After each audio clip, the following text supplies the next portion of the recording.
magaalada Baran ee gobolka Sanaag ayaa waxaa lagu qabtay shirka ay ka tashiga dhismaha dawlad goboleedka Maakhir waxaana shirka ka soo qayb galay siyaasiyiin qurba joog isimo nabadoono dhalinyaro haween iyo culimaawiin iyo qaybaha kala duwan ee bulshada reer Maakhir shirkan ayaa waxa uu socon doonaa maalmaha foodo inagu soo haya waxaana lagu soo dhisi doonaa haykalka dawlad goboleedka Maakhir State iyadoo guud ahaanba bulshada reer Maakhir ay isku raaceen inay helaan maamul u gaar ah oo ka shaqeeya horumarinta deegaanadooda wuxuu muftaax u noqonayaa horumarkeena iyo midnimadeena iyo walaalnimadeena iyo in reer Maakhir ay guul gaaraan marka walaalayaal shirweynahan wuxuu daaran yahay gacantiina waxa maanta soo gashay inaad aayaha ka talisaan aayaha reer Maakhir gacantiina ku jira hadduu gacantiina ka baxo hadhowta meel laga doono ma garanaysaa way adkaanaysaa marka idinka oo u soo dhawareegay isugu yimi bifadlillah in aad shirka kan aynu ka miro dhalino weeye in ka miro dhalino oo guusha aynu doonayno iyo aayatiinka aynu doonayno aynu gaadhno halkan waxaynu isugu nimi sheekay isugu weynaanayman waxaynu isugu nimi masiirkii reer Maakhir oo maanta idinka gacanta leedin soo galiyay inaad ka talisaan baa leedinka rabaa inaad waxa aad doonaysid halka ka cadeysaan baa leedinka rabaa waxaan rabnaa marka meesha waxa ugu badan dhalinyaroy future-kiina inaad caawa ka tashataan baa leedinka rabaa waxa leedinka rabaa waxaad idinka leedihiin aanana rabna inaad ku caawino inaad gacmihiina ka buuxsataan oo ku qabsataan baa leedinka doonayaa wax badan ma dhahayo laakiin muddo dheer baan hurudnay laakiin ummadaha kale waxay noo haystaan aamusnaanteena inaan wax weyn ku maqannahay waad maqlayseen Faysal Cali Waraabe wuxuu yiri dhulbahanta nabad dilina warsangeli baana laayay annagu ma inaan oran idin malayn ma inaan dhihin waa aamusanahay wuxuu kaloo ku daray waxa weeye silent killer waa qofka aamusan oo khatarta ah oo ku dilaya dilaa qarsoon way marka hadii dilaaga qarsoon halaynaga arko guriga laynaga soo qaxiyay halaynaga arko burhaantaas la soo baxay Faysal waxaan leeyahay Faysalow salaxley baad ka timi salaxley waxaadna rabtaa ceergaabo oo ku suntan maxaa la yiraahdaa warsangeli reer Maakhir ku suntan inaad adigu siiso reerkaaga siiso baad doonaysaa laakiin ogow salaxley laftirkeeda waxaad ku tagtay doolaalo iyo qaxooti baad ku tagtay waxaan u dirayaa reer Absame inay qaxootigii qaxay 1988 inay dib u soo celiyaan oo ku soo celiyaan 29 kilomitirka ay leeyihiin gobolka waqooyi oo Soomaaliyeed ay ku leeyihiin in lagu soo celiyo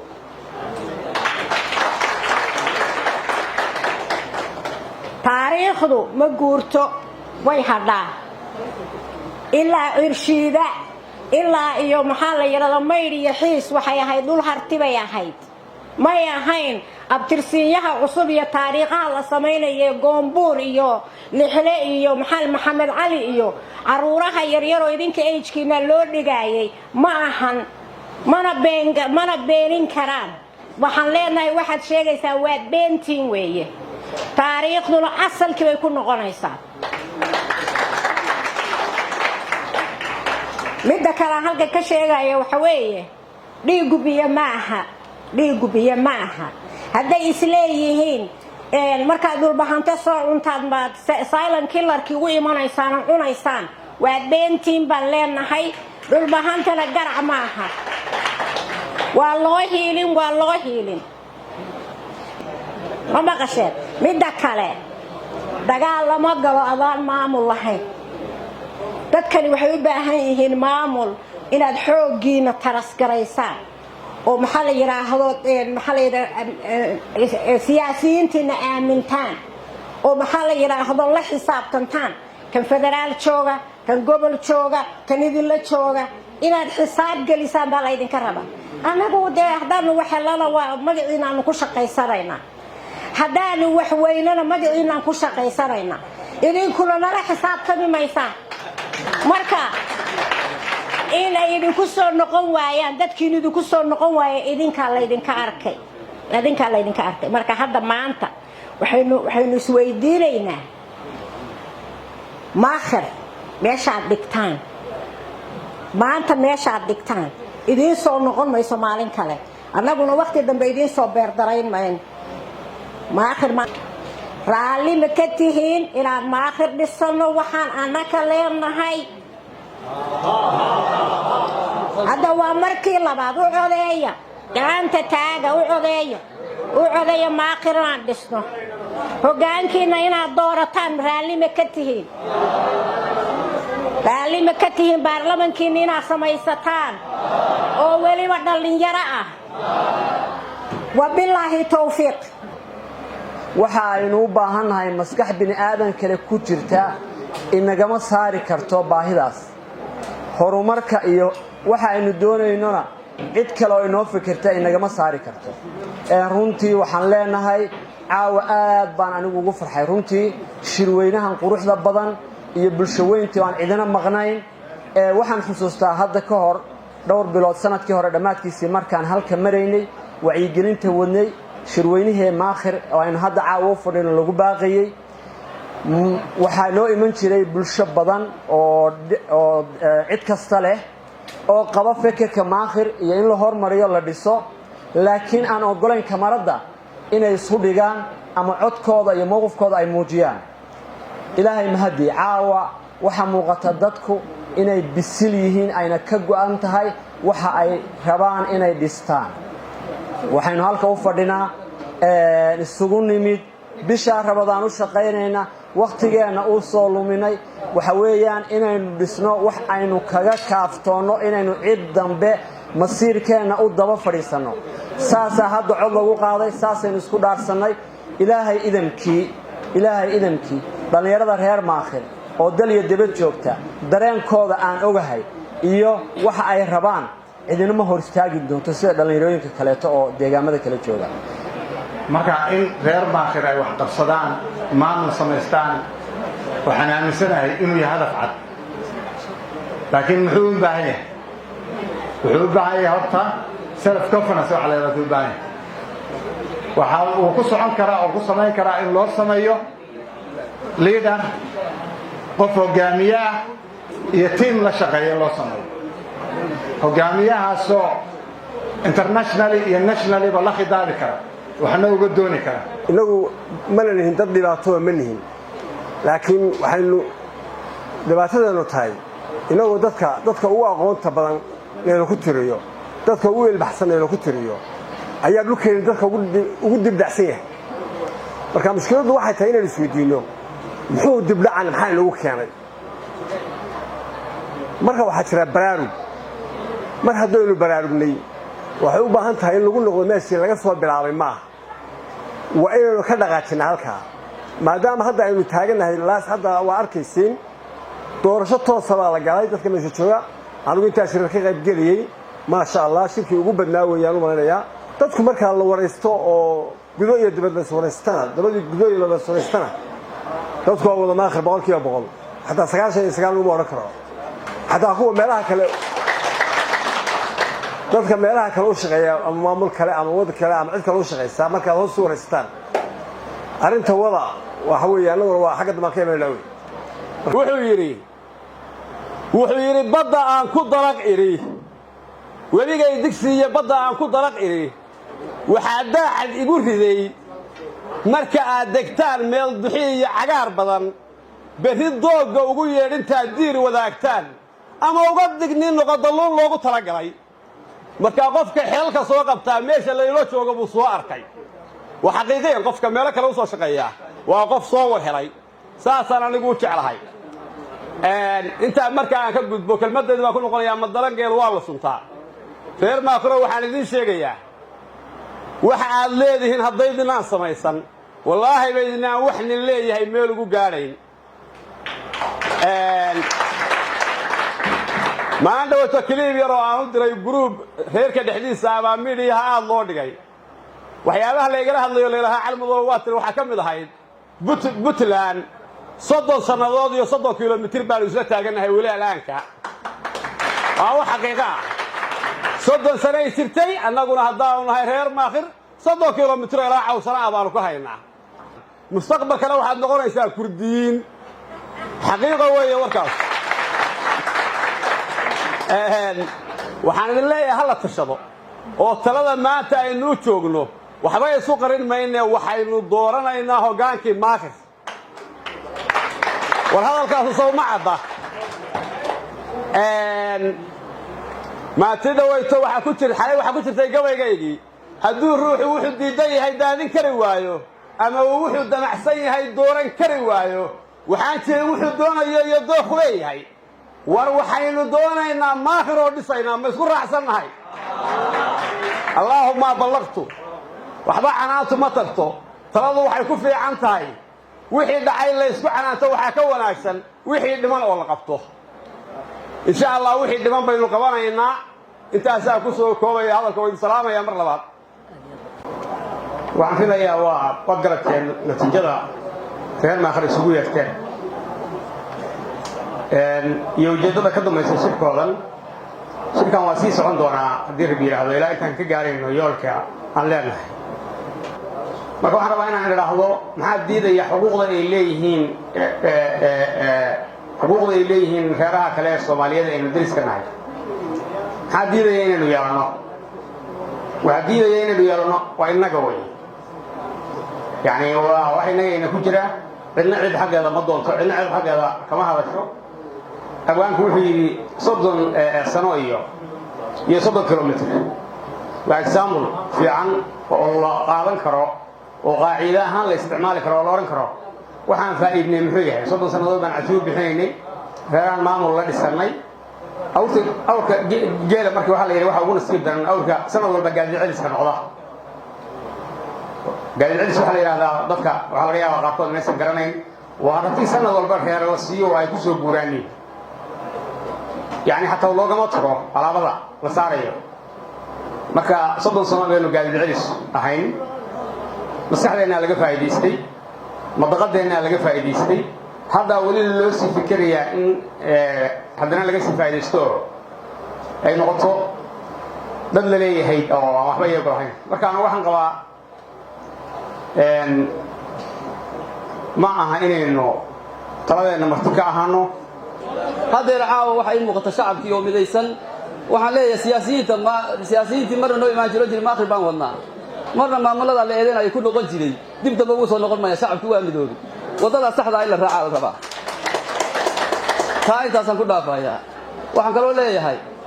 sidii horeba loo sheegay de Soomaaliya waxay samaysatay nin waliba sumad gobolkiisa iyo dadkiisa iyo dantiisa lagu yaqaan waxaan sugnay sumadeedii iyo maakhir oo aynu cadeyno waxaan leeyahay ragga meelaha taagan oo wasaarada guriga bay jiraan u gadaalinaya wasaaraha ka baqaysa waxay rabaan inay ka dhigaan Ali Baysteen dadkan noqon maayo sida ay midoodeen marka waxaan leenahay dadkaada soo raac waa sida dadku midnimadiisa uga tashaday hogaankiisa u tashaday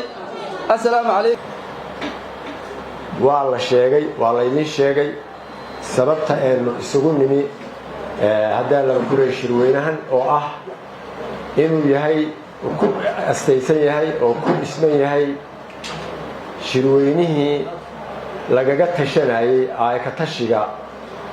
maakhir dadka maakhir goboladooda iyo degmooyinkooda ku nool su'aashu waxa weeye warma qof aan diyaar u ahayn in maamul maakhir loo sameeyo baa jooga mise diyaar baad u tihiin maamul maakhir in loo sameeyo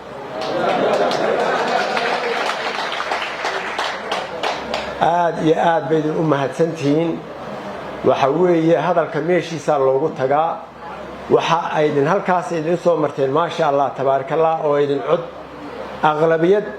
ah aydin adeelaba ku reeyay ku sheegteen in aydin u diyaar tihiin in maamul loo sameeyo maakhir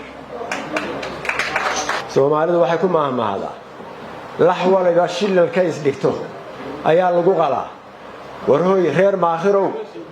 warhooy reer maakhirow waxaa laydinka baahan yahay in aydin garbaha isqabsataan gacmaha isqabsataan midowdaan midnimaa laydinka baahan yahay oo aydin ku wajahdaan acdaada dadka haddii allaba ku roon yahay doonaya inay dalkiinna iyo dadkiinna ay haddii allaba ku roon duudsiyaan waydin ogtihiin waxa weeye idiin sheegi maayo waxna ku dheeraan maayo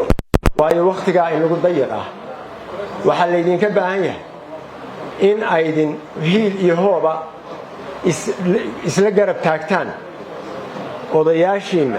cuqaashiinna dhallinyaradiinna gabdhihiinna intuba aydin haddii allaba ku rooyahay si aydin ugu waajihi lahaydeen dalkiinna aydin sida u difaacan lahaydeen oo aydin u horumarin lahaydeen dalku waxaa laydinku haystaa waxa weeye waa dal qani ah sababaha bulshada intan la eg loogu yeeray waxa weeye si aadan berritoola u dhihin dowlad dhiska qayb kama ahayn ayaa dhallinyarada iyo haweenka iyo cuqaasha iyo isimada iyo waxgaradka dhammaan loogu yeeray si berritoola aanu u dhihin waxba kama ogeeranimada sharci ka socday aad iyo aad baan markaa warkayga u soo koobayaa waana bogaadinayaa siyaasiyiinta iyo dadka waxgaradka ah oo meelaha fogfog uga soo safray oo shaqooyinkoodii usoo banniday oo ciyaaladoodii xataa laga yaabo inay kala haajireen si uu waddankiisa wax ugu dhiso haddaadan ilmahaaga iyo ciyaalkaaga mustaqbalkooda adigu go'aamin oo adigu aadan qorshayn oo jihaad la garanayo aadan adigu u kaxayn dad kalaa go'aaminaya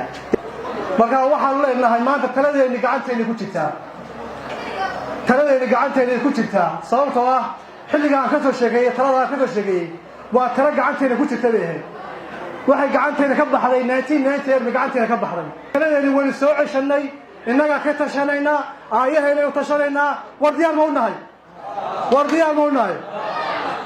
war taladeena halkaas inoo tala maanta waxa weeye dalku waa 4.5 oo waa federaal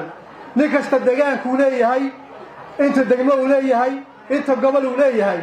ayaa wixiisii halkaa lagu keenayaa wixiisii oo isagu muqdar u yahay ayaa la doonayaa waxaan rabnaa maanta taladeena miiska taallaa ergadii say u qaybsan lahayn xubnihii say u qaybsan lahayn guddoomiyihii dooran lahayn ku-xigeenkii dooran lahayn maamulka aynu dhisi lahayn baan u fadhinaa meeshan waxaan u fadhinaa waa maamulka diyaar ma u nahay war maamulka diyaar ma u nahay alxamdulilah waxaan ku soo koobayaa war taladeena gacanteena ku jirtaa iyo ha loo diyaargaroobo oo ha loo kaco intaas ayaan ku soo koobayaa aad baan ugu faraxsanahay maanta shirkan inaan ka soo qayb galo reer maakhir ay aayahooda kaga tashanayaan waxaan leeyahay reer maakhir maanta halka waxay isugu yimaadeen qof bini aadan ah inay dulmiyaan isuguma iman cid inay dhibaateeyaan isuguma iman inay cid mushkilad ku noqdaan isuguma iman waxa la isugu yimi inay danaha dadka iyo dalka iyo diinta ay kaga tashadaan taasoo runtii ah wax caqliyan wa sharciyan aad u wanaagsan laakiin walaalayaal ogaada mid oo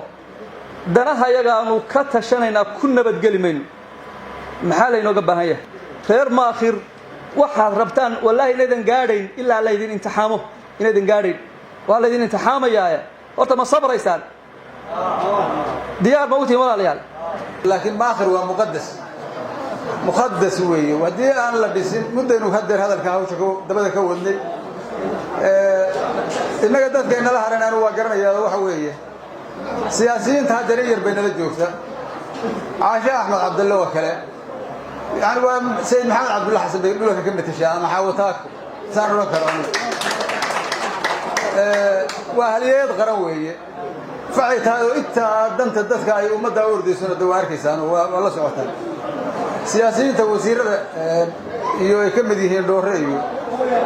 alxamdulillah waa dadaalayaan kuwa kalena way soo raacayaan rag badan baan ogahay oo inoo maqan oo siyaasiyiin oo wanaagsan oo wax qaban kara oo hadeer jamaal oo kale iyo ilkajiir oo kale iyo rag wax qaban kara weeye dadkeenna inaynu isugu yeedhanno madax iyo majo isimadeenna dadkeenna oo dhan kulli dhammaan hareeraha iska taagno waynu u baahan nahay sharci la samaysto waddadaana qodaxda laga guro qodax badan baa daadsan qodaxdaa in la guro u baahan tahay wasalaamu calaykum waraxmat